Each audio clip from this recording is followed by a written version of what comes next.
Should you price your items higher or lower? Which one's going to make you more sales? Watch this video, I'm going to give you my thoughts. What's going on, everybody? Spencer Line here. For those that do not know, in 2012, I started my very own online vintage and secondhand streetwear brand called Gully Garms. Last year, sadly, I had to close it and reopen it under a smaller capacity and a different situation. But I'm here now on YouTube in 2024, dropping game and giving insight into what I've learned since 2012 in this industry. And today, this is a bit of a request-based video, which I did say I wanted to get into. Now, Sammy Store, who is a fellow Tilt person and also a Scottish secondhand sustainable seller, go and check out Sammy's sustainable store on Depop, on Tilt, and all that sort of stuff. He sent me a video and he said, Spen, I want to know your opinion on this based on the video. Now, for copyright infringement purposes, I won't actually show you the video, but I will explain what the premises of it is. He uses the analogy of KFC to suggest the way that you take prices up or down in order to change the way that you have sales. Most of us will think that in order to be more efficient and to get more sales, that you should just take the prices down on a product so that you sell it quicker. But it's not really that simple. Now, the reason why it's not that simple is because of the reputation that most of the brands and products that you're selling under these names at these reduced prices have. For example, a person selling a Ralph Lauren polo top for £6 on eBay versus somebody selling it for £26 is actually going to be a different outcome.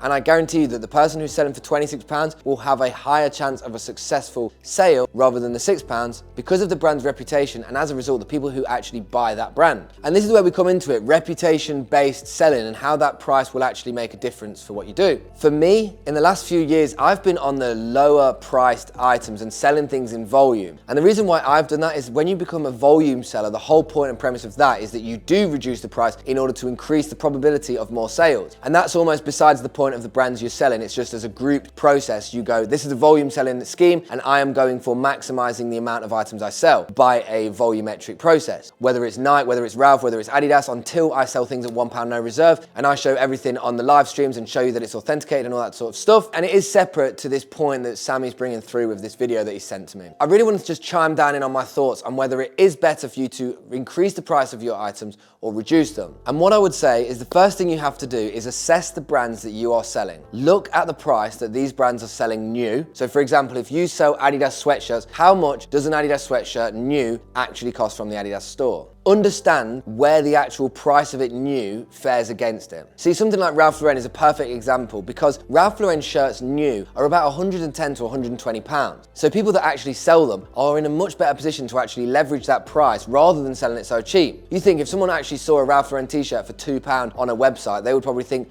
why is it so cheap when it costs £80 new? How can this random person afford to sell it for 40 times less than the official Ralph Lauren website can? And obviously with a secondhand practice, the means of sourcing it can affect the price that you get. But the reason with where it sits is that some brands really need to be at a higher price point in order for them to have that success to the set audiences. But the question itself is super complex. And I would say that it comes down to the platform that you're selling on. Depop, Etsy, Vinted, and eBay all have different processes, all different demographics, and all different pricing structures that you would actually use to calibrate on those platforms. For example, you wouldn't sell a Ralph Lauren t-shirt for the same price on Vinted, Depop, and eBay due to all of the different dems that are on there. And I actually made a video about this before. If you want to go and scroll down on one of the old videos, you would find it. I would say realistically, if you're selling brands that have a high reputation, you need to keep that price in the secondhand economy as close to what's realistic for its worth as possible. And what I mean by that is if you are selling Ralph Lauren shirts regularly, if you're selling Levi's 501 jeans regularly, you want to sell them respective of the price that they are to buy new. So Levi's 501 jeans are about 85 to 95 pounds, which tells you that secondhand denim jeans you can probably still sell for 20 to 30 pounds. And I think that Levi's 501 jeans can sell for 24 to 28 pounds all day long on places like eBay. And just for example, the reason why eBay is so good for these brands is that the people that are on there are of an older age and they've appreciated the brands because they've probably spent many years buying them at the full price new. I guarantee you there's so many mums of dads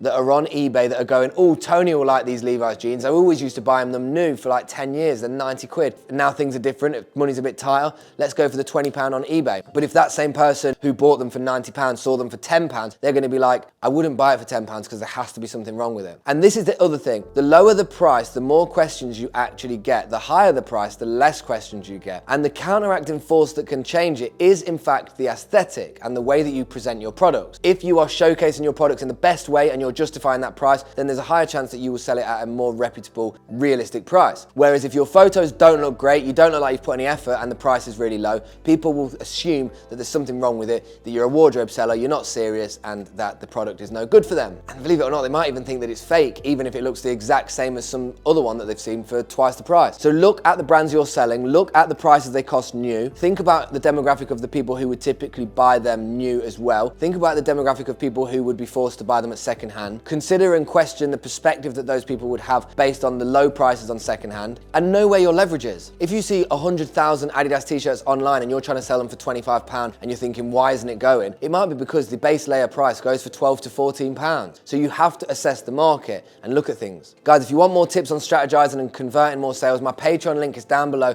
£4.50 a month for content continuously that's additional to the YouTube stuff. As always, guys, stay safe, stay sustainable, keep doing you. Let me know, what do you want me to discuss on a video? I'm more than happy to take a comment and break it down in the video. So big up, guys, lots of love, and I'll see you later.